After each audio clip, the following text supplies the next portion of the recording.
मित्रांनो, सुप्रभात. दिवस उगलाय मित्रांनो.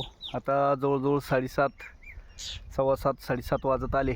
आपण रात्री इथं पाण्यात होतो मित्रांनो. हे बघा ऊस आहे आणि ऊसाला इकडं पाणी चालू होतं आपलं, आणि इकडं पाठीमागं पण ऊस आहे आपल्या. त्यामध्ये दोन ऊसाच्या मध्ये बाज टाकली होती. हे बघा बाज आहे झोपायला.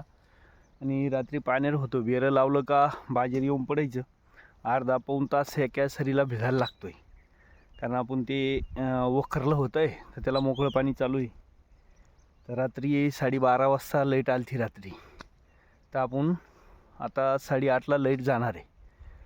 तर आता बेरं बदलेलं मित्रांनो पाण्याचं, आणि आता आपल्याला घरी निघायचं आहे, कारण सूर्यनारायण बी बरंच वर आले बघा.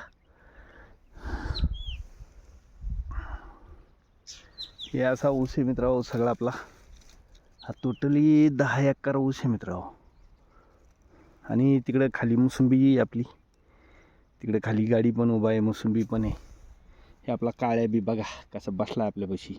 रातभर असंच होतं मित्रांनो ते. आणि इथं आपण झोपेलो होतो. चला मित्रांनो, असं शेतकऱ्याची कामं चालू राहतात मित्रांनो. चला आता परत 8:30ला दुसरी लाईट येणार आहे. परत आपल्याला ऊसात बी थोडं जरा सरी भरायची. असे वखरांना काही वखर हाणून काही पाणी भरता येईना. ते जर जादा इकडे तिकडे फुटतूट होऊ राहिली तर त्याला उभरून घ्यायचं आहे. परत आज मोसंबीला पण औषध सोडायचं आहे. भरपूर काम आहे मित्रांनो आज. चला परत 8:30 नंतर येऊन तुम्हाला सगळं दाखवतो काय काय कामं चालू आहे आपले. चला, व्हिडिओ जर आवडला मित्रांनो तर व्हिडिओला लाईक करा, सबस्क्राईबर करा, आहे की नाही. जास्तीत जास्त शेतकऱ्यापर्यंत पोहोचा. चला, जय जवान, जय किसान, जय महाराष्ट्र.